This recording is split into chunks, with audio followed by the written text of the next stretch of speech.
Boa tarde aí novamente, né?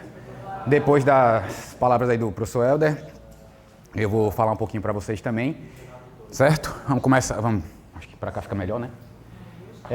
Então o professor Helder já tinha falado, né? Essas palestras e esse projeto está sendo organizado pelo grupo de pesquisa Matemática em Tudo, que é sobre a minha coordenação.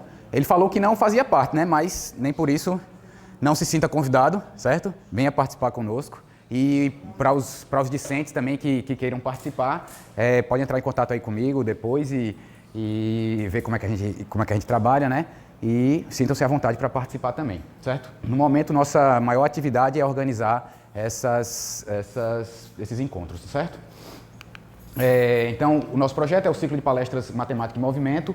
Hoje, né, professor Helder, eu e, por fim, para terminar de abrilhantar nosso encontro, o professor Matheus vai dar umas palavras para vocês também. O título da nossa apresentação hoje é Curiosidades. Algumas curiosidades sobre o número π, né? Podemos? Vamos lá. Então, Namastê. O Deus que habita em mim saúda o Deus que habita em vocês. Então, sejam todos muito bem-vindos. Essa é uma saudação asiática, né, muito usada pelos budistas, né, pelos hindus, e ela representa um oi poderoso, né, um oi de felicidade, de alegria, né, de estarmos reunidos aqui nesse momento e de agradecimento por estarmos aqui, né? Sintam-se acolhidos. Bem, eu sempre gosto de colocar uma reflexão para a gente começar, certo? E aí varia muito, né, do que é essa reflexão. Essa de hoje foram algumas coisas que aconteceram na minha vida essa semana e me deixaram um pouco pensativos, né? Às vezes são reflexões sobre matemática, às vezes, bem, enfim, sobre o que eu estiver pensando mais ou menos na hora. Como todo mundo sabe, eu gosto de Engenheiros do Havaí e a reflexão de hoje vem nessa música aí. Preso no trânsito de astros imóveis, faço as contas na ponta do lápis e nada faz sentido. E aí quando eu via isso, eu lembro muito do meu filho, hoje ele não está aqui, mas ele, de vez em quando ele diz muito isso. Ele não está fazendo sentido, isso não faz sentido quando ele está estudando, né? Principalmente quando eu estou estudando matemática com ele. Inclusive, semana que vem ele vai fazer a prova da Olimpíada Canguru. E aí quando ele não entende uma questão, ele para assim e fala, isso não faz sentido, nada disso faz sentido, está tudo errado aqui. Eu, calma, vamos tentar aqui devagar. Não há alternativa, é a única opção. Unir o otimismo da vontade e o pessimismo da razão. Contra toda expectativa, contra qualquer previsão, há um ponto de partida e há um ponto de união. Sentir com inteligência, pensar com emoção. Não vou ficar parado, não vou passar batido. Se nada faz sentido, há muito o que fazer, né? Porque aí a gente tem que colocar sentido nas coisas. Se nada faz sentido, há muito o que fazer. Se nada faz sentido, há muito o que fazer. E aí, juntando com outra música, aquela é uma, essa é a outra. Não sei a soma exata, só a ordem de grandeza. Não sermos literais, às vezes faz a nossa beleza. O que há de mais moderno ainda é um sonho muito antigo. E o que há de mais seguro também corre perigo. Por que eu estava refletindo sobre isso? Principalmente por essa última frase aqui, o que há de mais seguro também corre perigo. Em geral, a gente costuma se sentir seguro, ou para a gente sentir um pouco de segurança, em geral, quando a gente fala isso, segurança na nossa vida, a gente associa a segurança ao quê? Em geral, a dinheiro, ao nosso trabalho, né? E, de repente, hoje está, amanhã pode não estar mais, né? Para nós aqui, concursados, né, temos uma certa estabilidade, né? Porque também não é 100%, tá? Mas para quem não, né? Então até essa segurança, de certa forma, também é um pouco ilusória. E aí por que eu estou contando isso? Segunda-feira, eu vim dar aula de cálculo. Tem alguém? Não tem ninguém aqui da minha turma de cálculo, não. Mas eu estava dando aula de cálculo e aí minha esposa avisa que fora demitida. Foi começar o trabalho e tinha sido demitida. E aí, cadê a segurança que a gente tinha? Começo do mês, dia 10, né? Estava com as contas já tudo programada. É bem bacana, né? Receber uma notícia dessa. Aí, juntando com essa outra música, né? Nada faz sentido. Aí, meu Jesus, e agora, né? Pensando o que é que a gente vai fazer, Aí, para completar, ontem, a babá dos meus filhos pediu para sair, porque arranjou outro emprego, pediu para sair. Eu digo, pronto, completou. Nada faz sentido mais agora. Eu não sei nem para onde é que eu vou e tal. Aí, fiquei nervoso, né? Mas, o que é que a gente precisa fazer? Sentir com inteligência e pensar com emoção, né? Senta, calma, né? E bola para frente que o negócio vai dar certo, né? Aí eu até contei isso agora há pouco a Yara, ela fez, e aí o que é que vocês vão fazer? Não sei o que eu fiz. Calma, só vou pensar nisso amanhã. Hoje é aqui, né? Então hoje é o Namastê, estamos aqui, certo? Então, vamos embora, né? O otimismo da vontade e o pessimismo da razão, a gente junta tudo aí e bola para frente. Então essa foi a reflexão do dia, certo? Aí a banda, as músicas são a primeira, Esportes Radicais, e a segunda é Sei Não, nesse álbum Surfando Karmas e DNA, certo? Bem, vamos ver o que aconteceu, certo? Fato aí que aconteceu e eu quero a ajuda de vocês para analisar. Ontem, saldo da minha conta, certo? Vocês estão vendo aí, meu aplicativo do Nubank, né? Quem tem o Nubank sabe o que é isso aí. Saldo na minha conta, ontem de noite. Aí quando eu acordei hoje, saldo na minha conta. Menino, eu digo, opa, tá bom, né? E aí? O que aconteceu? Quem sabe me explicar? Olha, uma boa resposta, né? Mas não, nem foi isso. Outra tentativa aí. Alguém mandou um presente em comemoração dele? É isso aí, ó, estão chegando. Sabe o que foi que aconteceu?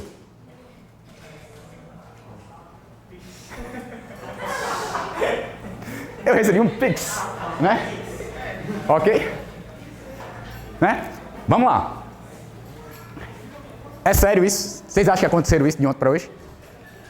Não, né? Claro que não. Certo? Isso é apenas o quê? Claro, né? Uma piada. Vamos continuar. E por que falar do Pix? Sim, isso aí foi oficial. Eu recebi essa mensagem do meu amigo na terça-feira à noite. Ele me mandou essa mensagem no WhatsApp, né? Aí eu falei, rapaz, tu mandou a piada de abertura para minha palestra, sem nem saber. Tá vendo? Depois, se vocês quiserem, eu mando a imagem para vocês, tá? Meu amigo Davi, né? E tá gravado, vou até mandar ele assistir para ele ver que eu falei dele. Bem, mas vamos lá. Vamos começar com algumas curiosidades, né? Por que o dia de hoje é importante? E aí? É uma coisa, né? O dia da matemática. Mas vamos tentar ser um pouco mais abstrato ainda. Vou dar algumas sugestões. Vocês sabiam disso? Nascimento de Albert Einstein, 14/3/1879. Um ícone, né? Um expoente aí da ciência, né? Um físico. E, coincidentemente, falecimento de outro grande expoente na física, Stephen Hawking, 14/3/2018. Sabiam disso? Não, né? Pois é. Aí, quando eu estava dizendo isso à minha esposa, ela até brincou, né? O alfa e o ômega, né? Começo e o fim aqui, acabou a física, né? Rapaz, se tu souber, tu me diz. Eu não estou sabendo, não. Não sei, vou pesquisar. Mas aí, já como sugestão para vocês, essas três coisas aqui eu já sabia. Aí eu fui pesquisar mais algumas, né? Para ver se eu colocava aqui. Aí, quando a gente vai pesquisar, inclusive meu sobrinho está aqui, né? Ele disse que usa muito o ChatGPT. Aí eu fui pesquisar no ChatGPT, né? Aí eu pesquisei, eu perguntei, né, o ChatGPT, me diga mais algumas coincidências, né, dessa data e tal. Aí ele me disse mais algumas, aí eu pedi outras e tal, ele me disse umas 5 ou 6. Aí eu fui verificar. Todas estavam erradas, tá? Então, cuidado, certo? Uma que ele... Pois é, cuidado com os trabalhos. Uma que eu achei bem interessante, que aí eu queria ter trazido, quase que eu trazia mesmo errada, só porque eu achei interessante, uma das maiores partidas de xadrez entre um americano e um russo, certo? Em plena Guerra Fria, 1978, se eu não me engano, quando o enxadrista americano, ele é radicado americano, ele era de outro país, né, mas se tornou americano, e ele ganhou do russo, virando, né, a sequência de campeões mundiais russos que já havia há não sei quanto tempo. Porque os russos tinham uma estratégia muito interessante. Não sei se vocês sabem, mas no xadrez, quando há empate, aí você também ganha ponto, né? Então, o que é que os russos estavam fazendo? Tinha muito russo jogando, e aí toda vez que os russos se enfrentavam, eles declaravam empate, porque aí os dois ganhavam ponto, né? E aí assim os russos como um todo iam subindo, né? Iam passando de fase. Porque no xadrez também não é exatamente como outros esportes, né? Você joga a última partida ali e você é o campeão. Tem uma questão da pontuação. Então, os russos, com eles mesmos, eles iam ganhando muito ponto, né? E aí eles conseguiram ser campeões por muito tempo. Tem outra coisa por trás aí, né, Lucas? O xadrez nos Estados Unidos era muito competitivo. Os jogadores profissionais, eles não colaboravam uns com os outros, eles competiam. Já o xadrez russo tendia a ser mais colaborativo. Peraí, cadê? Aí, vai. Já o xadrez russo tendia a ser mais colaborativo, eles estudavam o xadrez juntos. E aí acontecia mais empates porque eles conheciam os jogos uns dos outros. Também tem isso. E aí tem uma tendência maior de empate. E também, obviamente, eles, como se conheciam, era meio que poderia ser que houvesse esse tipo de combinado também. Mas foi até responsável pela dominância russa, porque eles avançaram mais no xadrez por um tempo, por causa dessa colaboração. Olha, eu não sabia disso, tá vendo? Como trazer uma informação que o ChatGPT gerou errada lá, foi bom?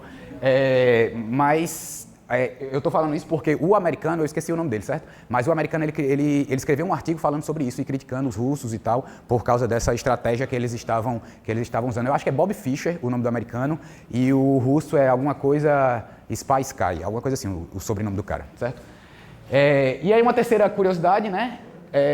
Essa informação aqui não é muito precisa com a data de hoje, mas em geral, é a data que o MIT manda as cartas, né, de convite para as cartas de aceite, né, para os seus estudantes, né? Em geral, é na metade de março, né? Então aí pode ser dia 13, 14, 15, 16, mas por volta dessa data também, certo?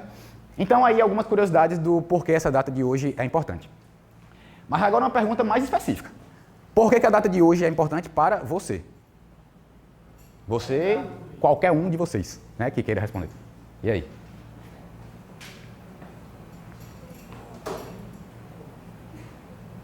Bem, ninguém falou, então talvez não seja importante para nenhum de vocês, né? Então vamos mudar a pergunta. Por que essa data é importante para mim? Para mim, que é uma semana depois do aniversário da minha mãe, dia 14, né? O aniversário da minha mãe é dia 7, certo? Semana passada. Ontem, dia 13, eu completei 12 anos da defesa do meu mestrado, certo?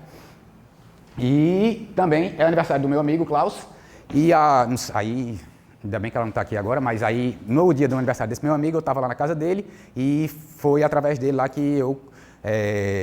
a história é meio longa, certo? Mas eu acabei ligando para que eu não conhecia na época, né? Mas aí a gente acabou se conhecendo por causa disso. E aí a gente se conheceu e tal, e hoje é minha esposa, mãe dos meus meninos, certo? Então a gente se conheceu nessa data aí também, de 14 de março.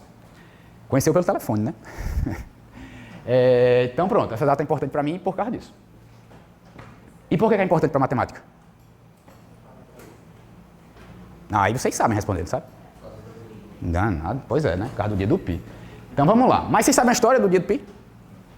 Então vamos lá.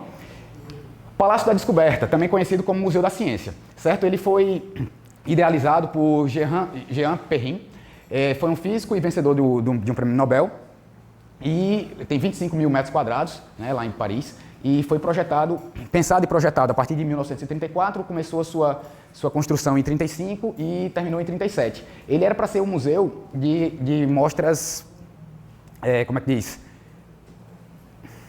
Só de vez em quando, né, que não são permanentes. Coisas relacionadas à ciência, né, para ser um museu de divulgação da ciência, né? Mas logo com a primeira, depois de 6 meses, ele ficou tão visitado, o pessoal se encantou tanto com aquilo, né? E aí de fato ele virou um museu de mostras permanentes, certo? A partir de 1938. Aqui é uma foto da entrada, ó, Palácio da Descoberta, e ele tem uma sala chamada Sala Pi, certo? Mais tarde a gente vai falar um pouquinho sobre ela. Bem, mas o Pi Day, né? Na verdade é Pi Day, né? Pi é em português, dia do Pi. Ele teve sua primeira edição lá no Exploratorium. O Exploratorium é o irmão norte-americano do Palácio da Descoberta, certo? É um museu no mesmo estilo, só que lá em São Francisco, certo? Faltou uma vírgula aqui, né? Começou lá em 1988. Algumas pessoas entusiastas, né, da matemática, da comunidade de matemática, resolveram fazer essa comemoração. E aí, por que no dia 14/3? Eu nem coloquei isso nos slides, né? Mas é porque eu acho que todo mundo já sabe, né? 14/3 porque é a data americana, né? Se lê primeiro mês, depois o... Hã? Isso. Aí em inglês fica 3/14, né? O número pi, não é isso? Não, né? Uma aproximação, né? Por favor, certo? Uma aproximação para o número pi, tá? E aí começou a acontecer todos os anos. E aí, em 2009, foi oficializado pelo governo norte-americano como uma data oficial, né, comemorativa, tipo essas que a gente tem, né, Dia dos Pais, Dia das Mães, não sei o que e tal, Dia do Pi, certo? Só que aí, em 26 de novembro de 2019, a Unesco, né, decretou que esse seria o Dia Internacional da Matemática. Então, hoje, mais do que o dia do Pi, é o Dia Internacional da Matemática. E aí a Unesco escolheu o mesmo dia, justamente porque já tinha, né, esse movimento nesse dia, e o Pi é um negócio muito importante na matemática, então, para celebrar a matemática, escolheu-se a mesma data. O Pi é a 16ª letra do alfabeto grego. E corresponde ao nosso P, que também é a 16ª letra. Olha que coincidência, vocês já tinham visto isso? E é o inicial da palavra perifereia, ou perifereia, eu não sei como é que fala, mas tá aí, certo? Meu grego tá meio fraco, eu esqueci de estudar essa semana, que significa circunferência.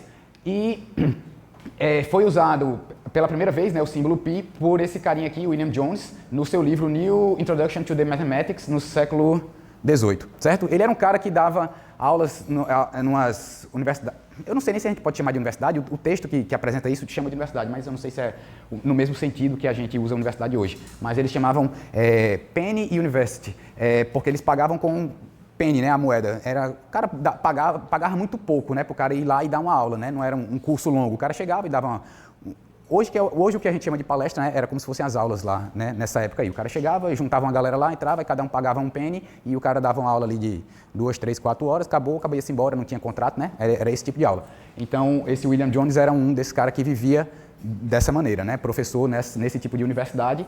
E aí, no seu livro, ele que traz essa primeira referência ao uso do símbolo pi para o pi, né? Bem, mas aí o negócio começa mais para trás, né? Temos Arquimedes, né? Helder falou sobre isso, né? Esse é Arquimedes o quê, hein? Como é o sobrenome dele? Arquimedes de Siracusa, né? Não é isso? Então, nessa época aí, a galera não tinha muito sobrenome, né? Era o fulano de Cicrano, quando se referia ao pai, né? Ou então fulano de não sei o quê, que era o local de nascimento do cara, né? A gente tem outras referências como essa, Saulo de Tarso, né? Na Bíblia. Hã? Isso ainda existe no interior, né? Muito, Ave Maria. Fulano de quem? Isso, fulano de quem? Pois é. Filho de fulano, pois é. Né? Então, era o Arquimedes de Siracusa. E a gente tirando brincadeira com Arquimedes, um dos maiores ícones aí da matemática, a gente falando essas coisas, né? Como é que pode? Bem, mas aí então, sabia-se, né, que π é a razão entre o comprimento da circunferência e o seu diâmetro. Também, numericamente, né, é equivalente a uma circunferência de raio 1, né? Por quem? Vamos até fazer aqui, porque eu posso ter escrito errado, certo? Por favor, me ajudem, vou apagar isso aqui.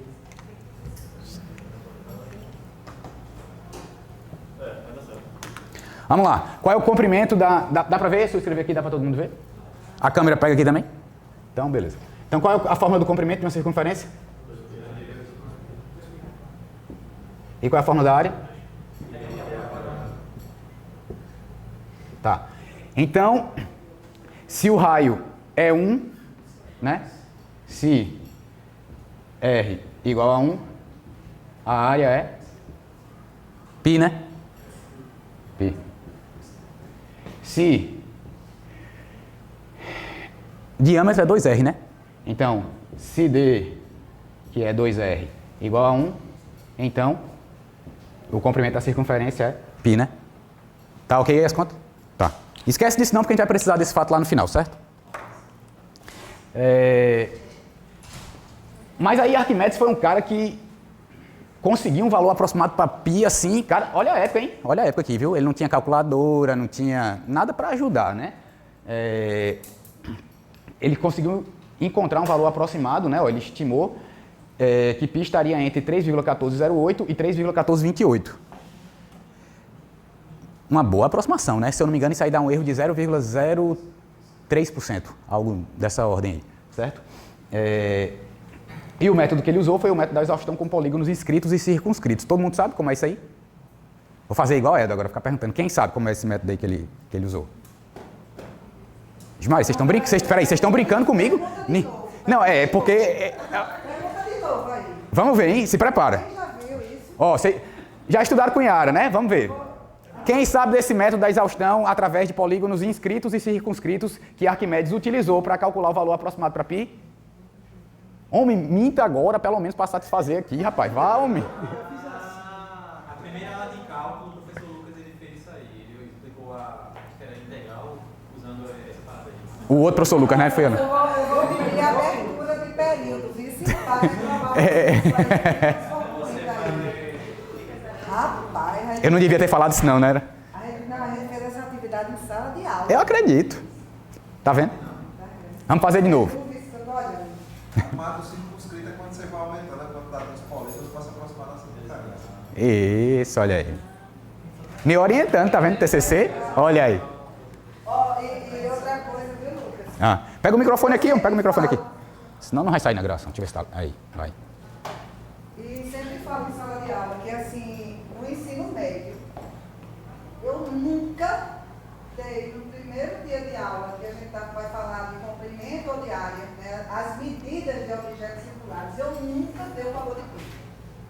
Sempre é uma atividade que eu faço, né, para casa, e assim, meça um comprimento na circunferência, medida pelo diâmetro e traga o resultado. De 3 objetos dentro de casa, 3 objetos circulares. Então, assim, aí depois todo mundo traz, eu boto uma tabela no quadro para ver o que é que tem aquele parecido, lógico, que os erros, né?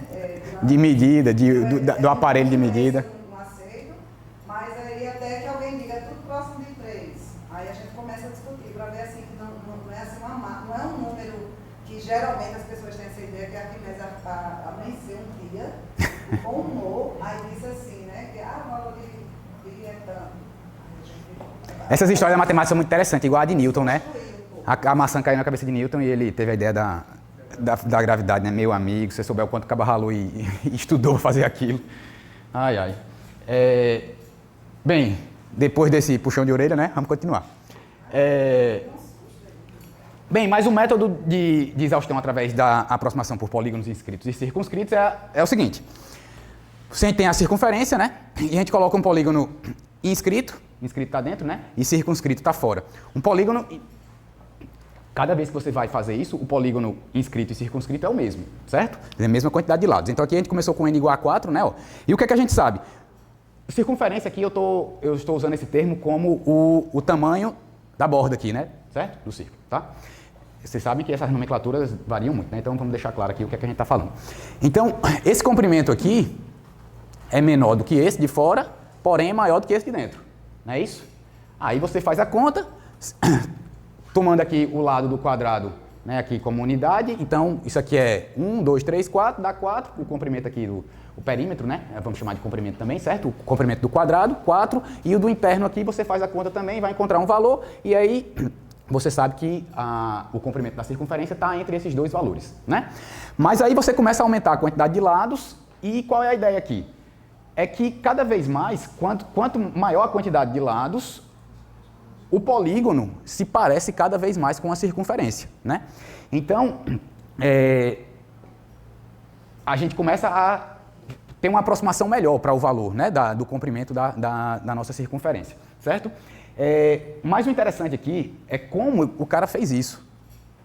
Vai fazer. Aqui é fácil, aqui você bota para um menino do ensino médio, ele faz. Aqui eu acho que ele faz, aqui talvez ele faça, aqui eu acho que ele já não faz mais não. Não é porque ele não sabe fazer, porque se ele pensar um pouquinho, ele consegue, porque a mudança que é passar daqui para cá é basicamente de um passo para o outro, né? Aumentar essa quantidade de lados, aí na ideia não muda muita coisa, mas é porque aí dá trabalho. Meu amigo, quando você começa a ter muitos lados, aí fazer as contas é um negócio realmente trabalhoso. E pense... Esse nosso sistema de escrita, essa pontuação, os símbolos matemáticos que a gente usa do mais vezes, não sei o que e tal, vocês sabem quando é que isso foi formulado? Foi um cara chamado Viette, um francês, no século XVIII, 1700 e alguma coisa. Foi ele que utilizou mais ou menos a notação e essa simbologia que a gente usa atualmente. Portanto, terceiro século antes de Cristo, ele não tinha nenhuma dessa notação que a gente usa, né? Então, se hoje... Vou fazer uma comparação aqui meio radical, mas para vocês entenderem. Hoje é muito fácil a gente fazer soma com o nosso sistema indo-arábico, né? De números e a nossa notação decimal, né? O número embaixo do outro ali. Aposto que é fácil para todo mundo. Vai fazer soma com o algarismo romano. Quem sabe fazer? Levanta a mão aí, quem sabe. Fazer soma com o algarismo romano.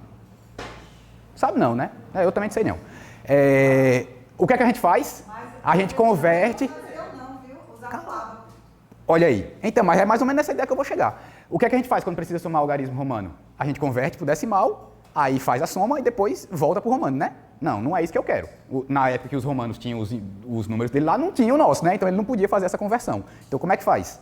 Aí, ó, Yara acabou de dizer, usava o ábaco. Então é um processo muito mais complicado. E é essa ideia que eu estou querendo mostrar a vocês. Cara, aqui ele não tinha nada das facilidades que a gente tem e ele chegou a calcular até usando polígonos de 96 lados.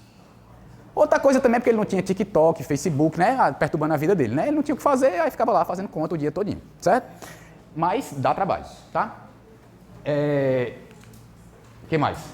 Mas aí, ó,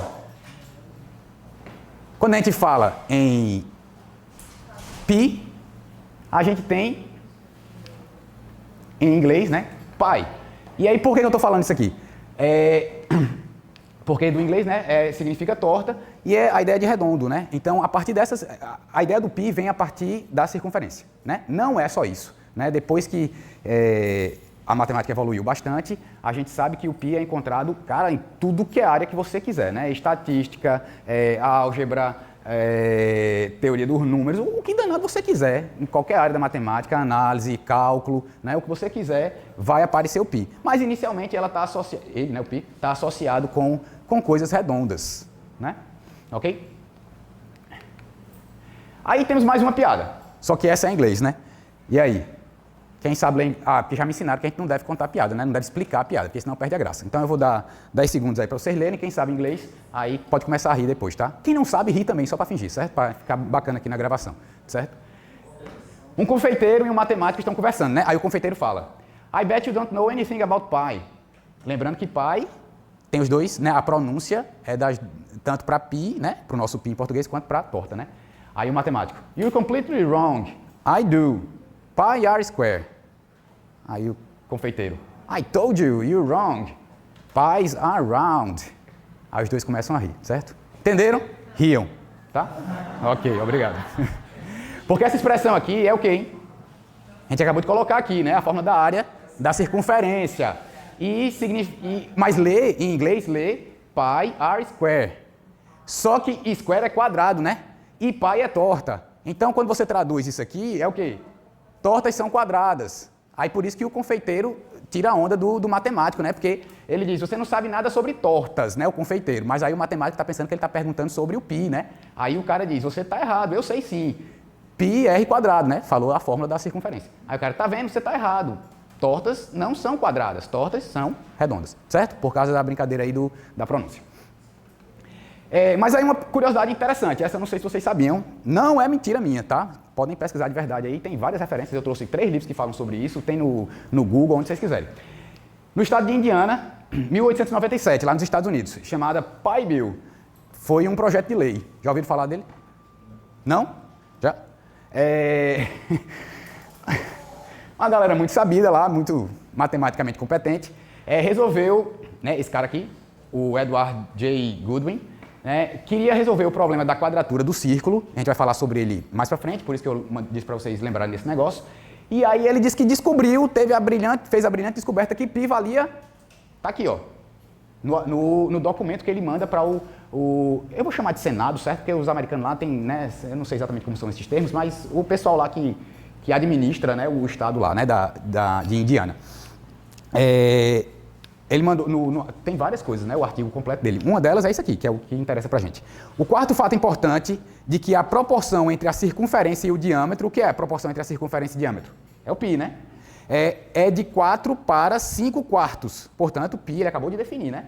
Π é a circunferência pelo diâmetro, 4 sobre 5 quartos, que dá 3,2. Então ele tinha feito uma brilhante descoberta que π era 3,2, né? E aí ele mandou essa proposta para que fosse criada uma lei no estado de Indiana para alterar o valor matemático de π, para que a partir de agora fosse 3,2, certo? E aí ele, muito bacana, claro, ele disse que o estado de Indiana podia dividir com ele os direitos autorais dessa descoberta.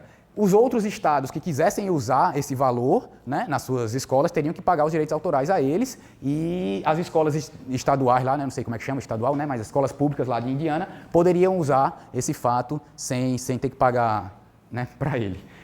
Aí foi aprovado no Comitê de Educação Aí depois passou para outro setor que deveria aprovar, aí foi aprovado de novo nesse segundo setor, aí quando foi para o terceiro setor, estava quase virando lei mesmo, né? Aí quando chegou no terceiro setor, que eu acho que já era o penúltimo, acho que só faltava, desse terceiro só faltava mais um, aí, graças a Deus, esse professor, Clarence Abiatar, não sei como é, eu acho que não sei se está certo, Valdo, um professor lá de outro estado, estava fazendo uma visita lá no estado de Indiana, está atrás de, aliás, de outro estado não, de outra cidade, né? Que ele estava lá na cidade onde tem o pessoal do governo aí, né? Aí ele era de outra cidade e estava lá justamente para conseguir financiamento para a faculdade onde ele dava aula. E aí se esbarrou com alguém lá, né, modo de dizer, e alguém mostrou essa proposta de lei para ele. Quando ele olhou, ele fez, né? Ele entendeu que o negócio ali não estava muito legal e aí conversou com os legisladores lá e aí a galera entendeu que realmente o negócio não estava indo muito bem e aí decidiram arquivar o processo indefinidamente. Está lá, o processo o termo é esse que está lá no documento, né? O processo foi arquivado indefinidamente e os senadores lá reconheceram que não tinham capacidade para legislar sobre tal fato matemático, né? E aí o estado o jornal lá noticiou assim, né? O Senado pode tanto tentar ordenar que a água suba uma montanha quanto estabelecer uma verdade matemática pela lei, né? Isso foi publicado lá pelo jornal. Depois que o mesmo jornal já estava, né? Estava ovacionando o cara lá pela grande descoberta, né? Aí depois que foi botado abaixo, aí o mesmo jornal diz que é besteira, né? Interessante. Conheciam? Quem conhecia essa? Só o Matheus? Pois é, então fiquem conhecendo. Mas e agora, hein? Pi é racional ou irracional? Ou exclusivo, hein? Porque eu acho que a gente já tinha ouvido falar, né, que pi é irracional, né? Mas o cara aqui de Indiana queria mostrar que era racional, né? 3,2. Aí agora alguém ficou com dúvida? Ou alguém ainda tem certeza que pi é... Alguém está com dúvida se é racional ou irracional? Não, né? É o quê, hein? Irracional, né? Tá. Será, hein? Quando a gente fala dos números irracionais, tem um cara que é muito importante que a gente deve lembrar. Quem é? E por que esse cara está relacionado com os irracionais e por que ele é importante? Tu já vai, rapaz. Peguei no flagra, viu? Tá vendo? E aí, quem é o cara que a gente deve lembrar quando a gente fala dos irracionais? Não, antes dele. Pitágoras, homem. Pitágoras. Por quê, hein? O que é que ele tem a ver com os irracionais? Eu ia dizer mais do que isso. Tá no nome dele, né? Não tá vendo? O cara é importante, né? Mas, bem, Pitágoras de Samos, né? Mais um. Grego, nasceu na ilha de Samos, tal, aqui, né? Foi discípulo de Ferécides, visitou o Egito, foi levado prisioneiro na Babilônia, aí aprendeu muita matemática lá, aprendeu música, aí volta, né, para a Itália, e aí na cidade de Crotona ele funda sua escola, a escola pitagórica, né? Tinha um caráter iniciático, meio esotérico, né? Aquele negócio todo, e os participantes da sua escola eram chamados de matemáticos, né? Dizia que tudo é número, o conceito fundamental para tudo, né? Era número, e foi através dele que foi cunhado o termo filosofia. Mas aí o interessante de Pitágoras é o que a gente conhece como a primeira grande crise da matemática, que é justamente a descoberta dos números irracionais, né? Eu estava conversando sobre isso com meu pai, eu acho que um dia desse. Os irracionais também são conhecidos como quem? Quem lembra de outro termo para eles? Incomensuráveis. Né? Já ouviram esse termo? Quem sabe o que significa incomensurável? Não dá para medir. Não, ou seja, não tem uma unidade de medida comum com nenhuma outra grandeza. Certo? Porque, em geral, a gente usa o termo incomensurável para algo muito grande, ou quando a gente quer falar infinito, né? Jesus, aquela sala é incomensurável, o campo de futebol é incomensurável. Não, nada disso. O campo de futebol pode ser imenso, gigante, infinito, mas incomensurável não. Incomensurável é uma relação de não haver uma unidade comum para você medir aquele negócio, certo? Por exemplo, nos números inteiros, qual é a unidade? O 1, né? Qualquer outro... Pensar nos naturais, tá? Para facilitar. Os naturais, qual é a unidade? O 1, né? Então, qualquer outro natural é um múltiplo dessa quantidade, certo? Ou seja, você pode medir. Pega o 5. O 5 é 5 vezes aquela unidade, né? Os racionais, 1,5. Como é que eu consigo medir 1,5? Quem seria a unidade de medida para 1,5? Tem várias, né? Mas para mim, qual é a que aparece mais de imediato? Podia ser, né? Mas, pois é, para mim era meio, 3 vezes meio, né? Se eu pegar um comprimento de meio, eu consigo medir o comprimento de 1,5, certo? O comprimento de meio cabe 3 vezes dentro de 1,5. Ou, como o Matheus falou, o de 0,1 cabe 15 vezes, não é isso? Então, eles têm uma unidade comum, certo? Então, eles são comensuráveis. E os irracionais? Tem algum númerozinho, por menor que seja, que cabe uma quantidade natural, né, de vezes dentro do π, por exemplo? Não tem, né? Então ele é incomensurável, certo? E aí essa foi uma descoberta lá dos pitagóricos. Primeira grande crise da matemática. O símbolo é o pentagrama, né? E, embora a gente esteja falando do π, né, mas um outro número muito famoso e irracional, e que foi a discórdia lá, né? O que a história indica é que tenha sido o raiz de 2, né? Bem, eu tinha falado lá no começo que essa data é importante para mim hoje porque já perdi 15 anos, né? Não sei mais nem quantos anos, 12, 13, né? 12 anos lá do meu trabalho de TCC, né? Eu falei sobre cálculo, e π aparece bastante sobre cálculo, no cálculo, né? Mas uma citação que eu usei, que eu acho bacana, é isso aqui, ó. Irã fez ainda o mar. Irã era um fundidor de metais, né? Lá da época desse texto aqui, né? Isso aqui é retirado do capítulo de Reis. Irã fez ainda o mar, do livro de Reis. Irã fez ainda o mar, todo de metal fundido, com 5 metros de diâmetro. Era redondo, tinha 2,5 metros de altura e sua circunferência tinha 15 metros. E aí? Sua circunferência tinha 15. Era redondo, quantos metros de diâmetro? Comprimento pelo diâmetro, o que é isso? π. Portanto, lá na época deles, π era 3, né? Certo? É uma boa aproximação, convenhamos, né? Caramba, Arquimedes, muito tempo depois, chegou em 3,1408, né? Acho que para 3 tá bom, né? E no final das contas, servia porque eles queriam, né? Eles fizeram muitas coisas, tá? Bem, tá aí, né? Algumas aplicações de física no ensino médio a partir do cálculo diferencial integral, certo? Quem quiser ler está disponível, pode me pedir que eu mando, tá? 3/3/2013. Sim, aí está a citação completa. 1 Reis, capítulo 7, versículo 23, tá? Quem quiser pesquisar. Bem, mas aí temos mais algumas coisas. π, de fato, é irracional, mas na matemática basta eu dizer? Não, né? Porque Helder demonstrou ali que na função lá dos números primos lá de Fermat, os primos de Fermat, o cara testou até o 4, deu, né? Até o 4 era primo. Aí quando ele botou 5, né? Na 2 elevado a 2 elevado a n mais 1, aí ele achava que era, né? Mas aí não foi, né? Então não basta a gente dizer que a gente tem que provar. Quem sabe a prova de que π é irracional? Alguém conhece essa prova? Não?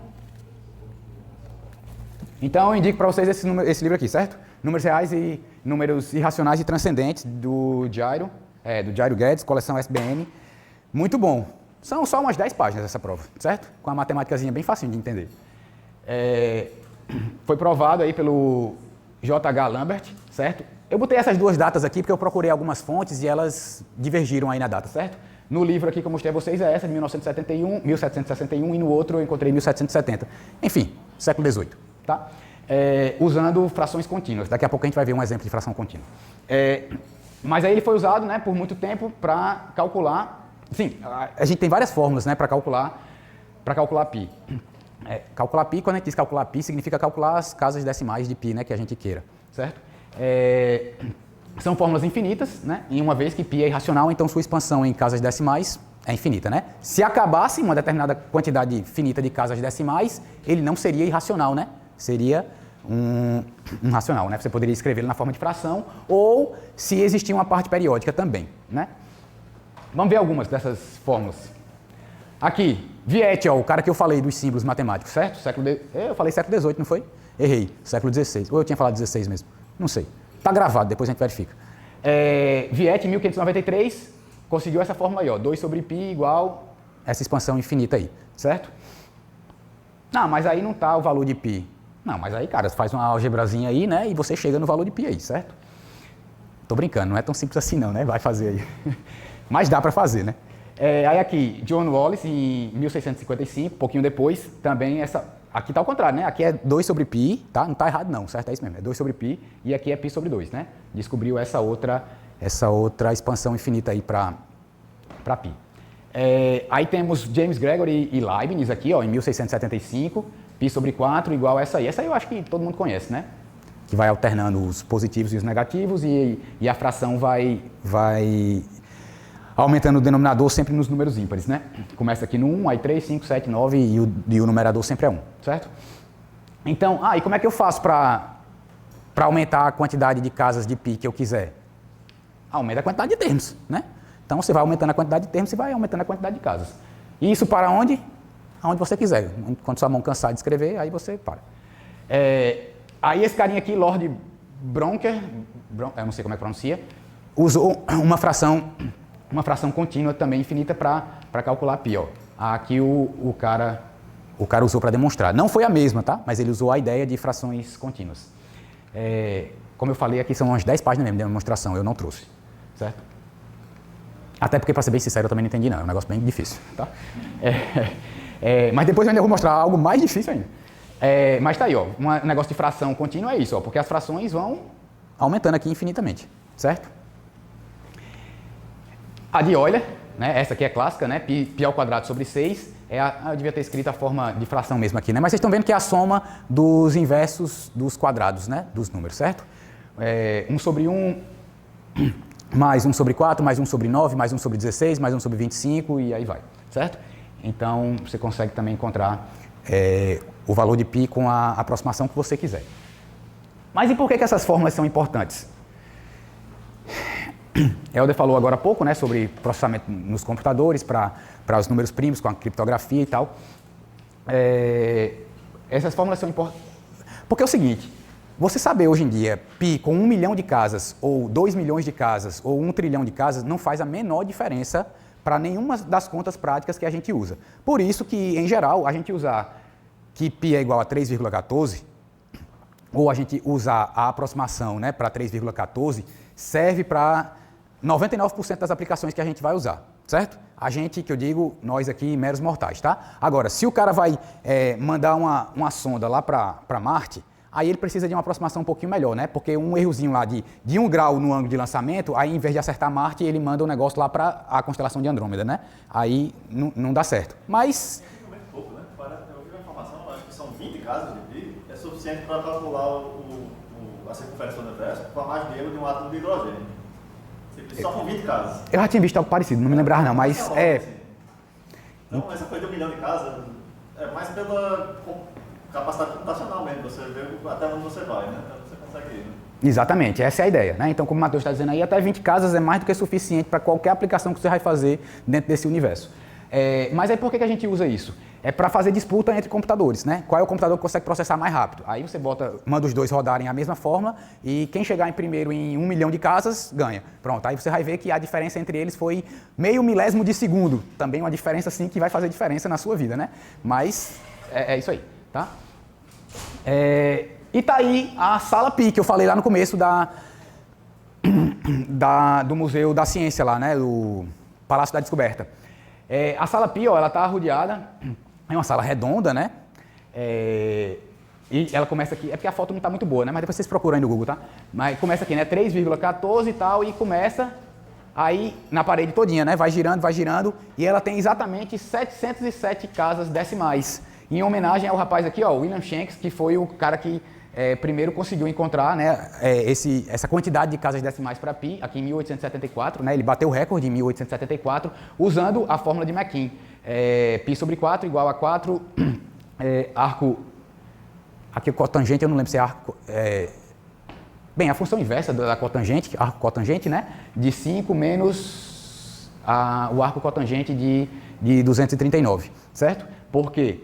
Porque essas duas expressões aqui, vocês sabem, né, que as funções trigonométricas elas se expandem, né, de maneira infinita. Então, fazendo a expansão infinita aqui, ó, na série de Taylor, nessas duas, aí você consegue descalcular o valor de π aí com a precisão que você quiser. E aí ele fez isso, né, e ele declarou que tinha encontrado 707 casas, mas aí alguns anos depois descobriram que ele tinha errado na 527. errou, assim, ele disse bem mais, né? Mas ainda assim, 527 é um bom achado para a época e ainda assim ele manteve o recorde, tá? Mesmo com 527. Mas aí depois de alguns anos, esse recorde foi batido. Para eu respirar, né? Mais uma piada aí. Qual é a primeira coisa que o matemático faz ao acordar? Não. Rapaz, vocês estão fracos. Ninguém vai ganhar ponto hoje, ó. Tá vendo? Ponto até com Yara agora. Vai, Yara. Ajuda aí para ver se alguém...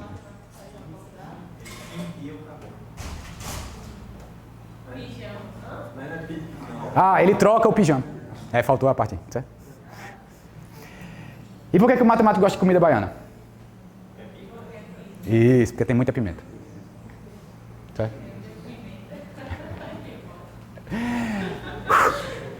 Pronto, falamos que pi é irracional. Acabou? Não, mas estamos quase lá, tá? Tem uma conjectura muito importante, que é a de que qualquer número que você quiser, com a quantidade de casas que você quiser encontrar, né? Um número finito, né? Com a quantidade de dígitos que você quiser, pode ser encontrado na sequência, né, dos números decimais de pi. Aí tem aqui o site. Um segundo, vamos ver se vai abrir aqui. Já que Helder fez nisso, eu vou colar aqui na dele e vou fazer também. Nesse site aqui, você coloca o número que você quiser, ó, e coloca aqui a quantidade de... Oxente, peraí, deixa eu fechar aqui, né, o negócio.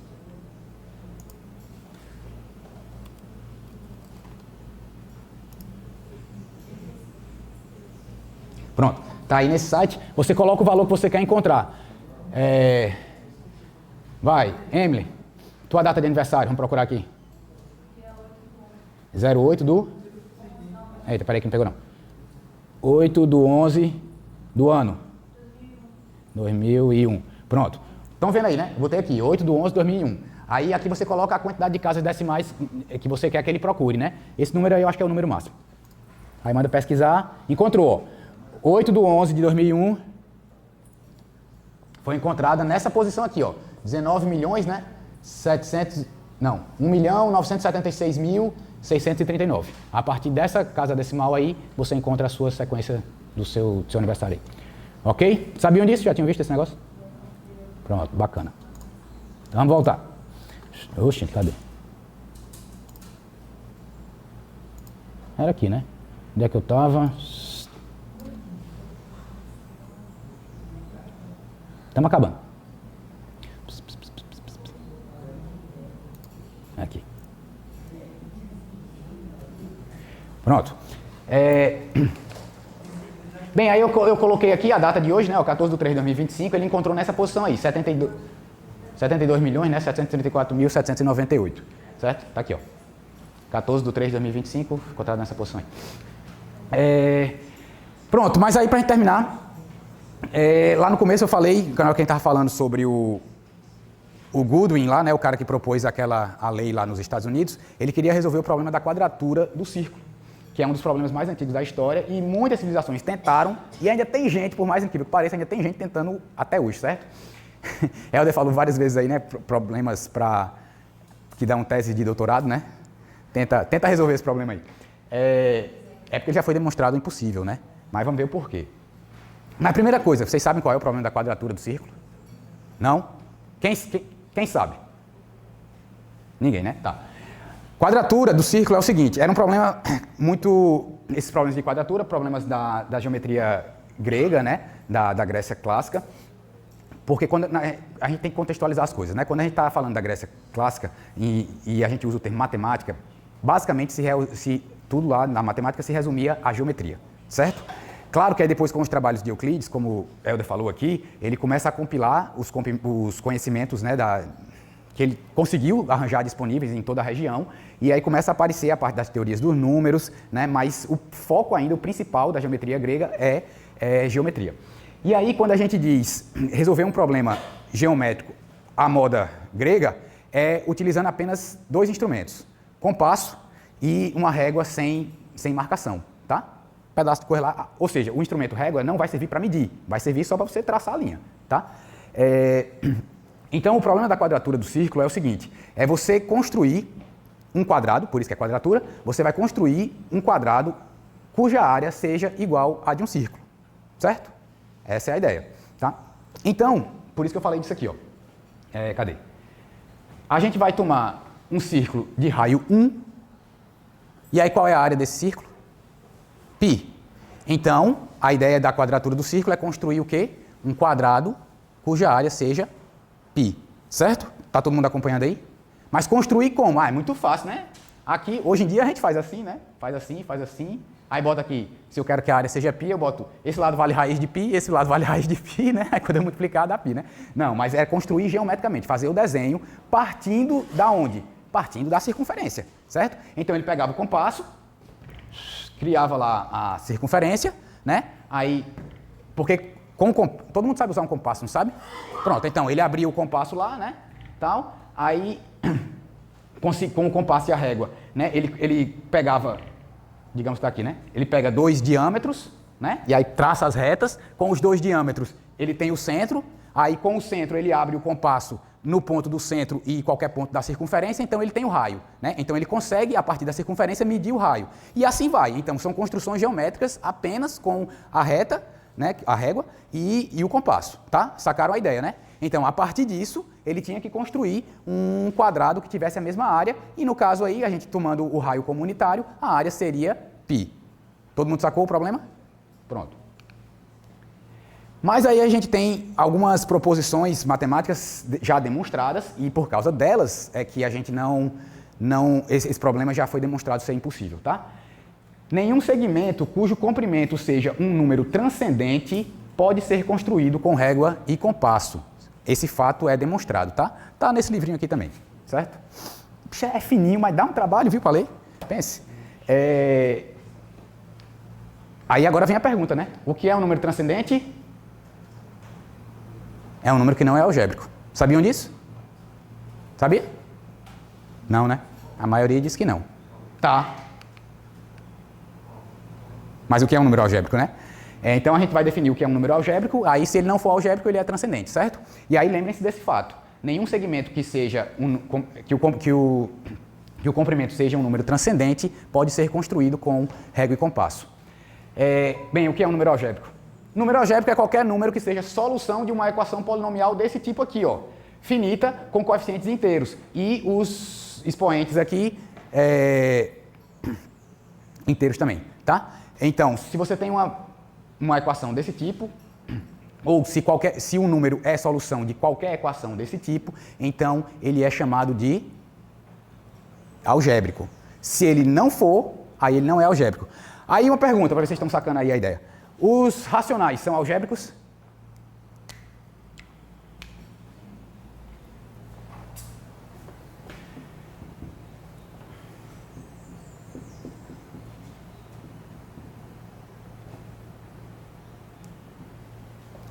Qualquer número racional pode ser escrito, se for escrito dessa forma aqui, ele é solução dessa equação, né? Quem é x aqui? Q sobre P, né? Então, qualquer racional, se você pegar qualquer racional, o racional, né? Se eu pegar esse número aqui, né? Se eu pegar esse número A, 3 sobre 2, né? Quem é ele? Como é que eu posso escrevê-lo para ser raiz de uma equação? Desse tipo aqui, né? 2x menos 3 igual a 0, né? A solução é 3 sobre 2, ok? Então, só para mostrar aí a ideia como é que o negócio funciona. Então, qualquer número racional, ele é um número algébrico, porque você consegue montar uma equação que ele seja uma equação desse tipo, né? Que ele seja solução. Agora, se o número tal que você está investigando não é solução para nenhuma, cuidado, não é solução de uma equação polinomial específica, não, é de nenhuma. Se ele não for solução de nenhuma equação polinomial, aí ele é, desse tipo aí ele é transcendente, certo? Aí alguns números transcendentes importantes. A constante de Liouville, já ouviram falar? É esse número aí. Agora, esse eu penei para descobrir como é a lei de formação desse número aí. Vai, valendo 10 agora em cálculo. Para quem me disser como é que forma esse número de Liouville aí. Vocês já perceberam que ele só é feito de 1 e zeros, né? Tá, mas como é que você coloca os uns aí? Não. Tem relação fatorial. Aí agora eu já dei uma dica, então só não vale mais 10, vale 5. Rapaz, é o seguinte, a posição dos uns é de acordo com os fatoriais dos números. 1 fatorial, 1, né? 2 fatorial, bora, ajuda aí, 2. 3 fatorial, 4 fatorial, 24. E assim vai, certo? Ou seja, a posição decimal, né? A ordem da casa decimal aí é de acordo com isso aqui, ó. Vai aparecer um número 1 na posição 1, esse cara aqui, ó. Aí depois, um outro 1 na posição 2, ó, é esse. Aí depois outro 1 na posição 6, ó, 2, 3, 4, 5, 6. Aí depois outro 1 na posição 24. A não ser que eu tenha botado errado aqui, né? Tenho digitado errado, mas aqui era para ser a casa número 24. Certo? Entenderam como é que forma esse número? Pronto. Essa é a constante de Liouville. Aí ele provou também que esse número é transcendente, certo? Outro número muito transcendente, muito importante, é o número de Neper, né? Que é usado nos logaritmos e na exponencial. O número de Euler, né? E 2,71, 82, 81, 82, 84 e também segue. Uma coisa importante é, todo transcendente é irracional, tá? Mas o contrário não vale, nem todo irracional é transcendente. Me dê um exemplo de um irracional que não é transcendente. Raiz de 2. Prove que ele é algébrico. Se ele não é transcendente, ele é algébrico, né? Eles são é igual a racional e irracional. Ou o cara está aqui ou o cara está aqui, né? Não tem interseção e isso trata todos os casos possíveis. Qual é a prova de que o raiz de 2, você disse que ele não é transcendente, então ele é racional. Ou então ele é algébrico. Prova que ele é algébrico. Eu pensei mais no que o senhor falou, de que os transcendentes não podem ser medidos. Ah, boa. Olha aí, rapaz, você não é esperto, viu? Boa. Mas vamos tratar, já que a gente estava falando de números algébricos, né? Vamos tentar provar que raiz de 2 é algébrico. Para ele ser algébrico, ele tem que ser solução de uma equação polinomial como aquela que a gente mostrou, né?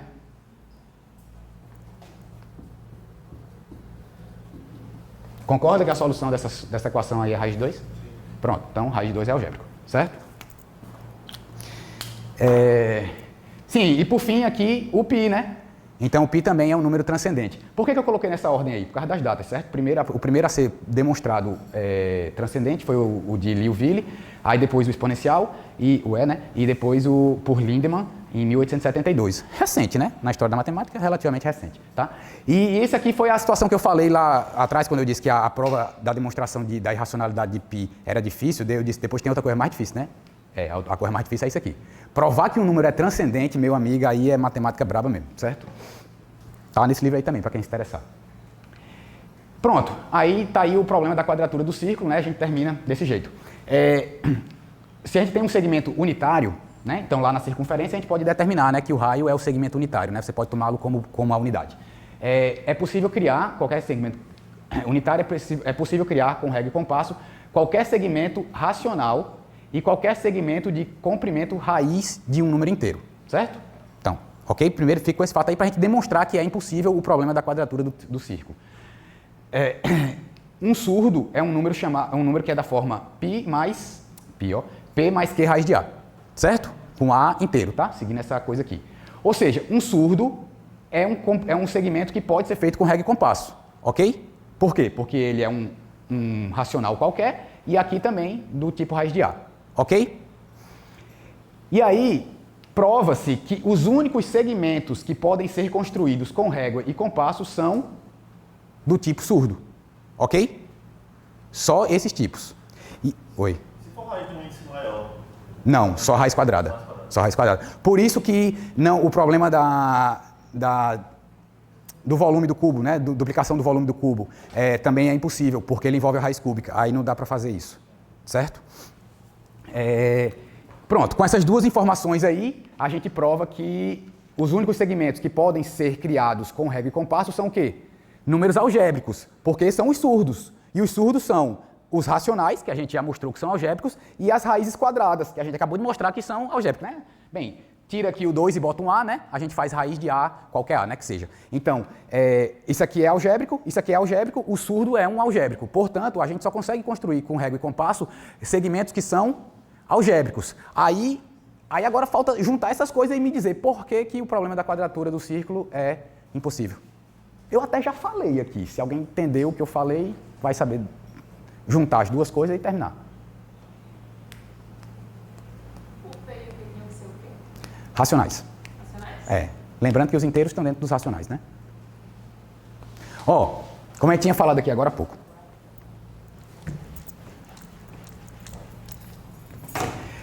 Se a gente toma o raio igual a 1, a circunferência tem área π, né? E aí eu preciso construir um quadrado de área π, concorda? Então, qual é o valor do lado? Raiz de π. É possível com regra e compasso construir esse segmento? Não, porque ele não é surdo. Ele é raiz de 1 irracional. Os surdos são raízes de números inteiros. O A lá é inteiro. Certo? Então, não tem como eu construir com regra e compasso esse segmento aqui. E para eu construir, para eu quadrar a circunferência, eu preciso dessa área. Portanto, eu preciso desse lado. Eu não posso fazer, então eu não posso quadrar a circunferência. Ok? Simples a demonstração, né? Mas ainda tem gente hoje tentando demonstrar tentando conseguir a quadratura do círculo. Certo? Ok? Todo mundo sacou? Então pronto, acho que a gente termina por aqui, né? Deixa eu ver. Ah, não, só mais uma surpresa para vocês. Números imaginários todo mundo sabe o que são, né? Fatos históricos aí, foi Euler que introduziu, né, em 1777, essa notação, né, para o I e a raiz de 1. E ele, com os imaginários, a gente forma os números complexos, né? E a álgebra e a aritmética dos números complexos seguem as regras normais para somar e multiplicar, né? Para dividir não, para outras coisas não são iguais, porque não existe mais a relação de ordem entre os números complexos. Todo mundo sabe o que é a relação de ordem? Sabe? Mais ou menos? Mais ou menos, então vamos lá. A relação de ordem é nos números reais, por exemplo, né, que é um corpo, os números reais são um corpo bem ordenado, né? O que é que isso significa? Que dado dois quaisquer números reais, só existe uma das três possibilidades entre eles, entre esses dois números, e elas são mutuamente exclusivas, ou seja, ou é um, ou é outro, ou é a outra, né, de maneira exclusiva. A e B, ou A é maior do que B, ou B é maior do que A, ou o quê? Ou eles são iguais. Só acontece uma dessas três coisas. Ou seja, você consegue colocar uma ordem do menor para o maior, certo? Qualquer dois números que você compara, você sabe dizer quem é o maior, certo? E isso não acontece nos números complexos, né? Quem é maior? 3 mais 2i ou 2 mais 3i? Não tem.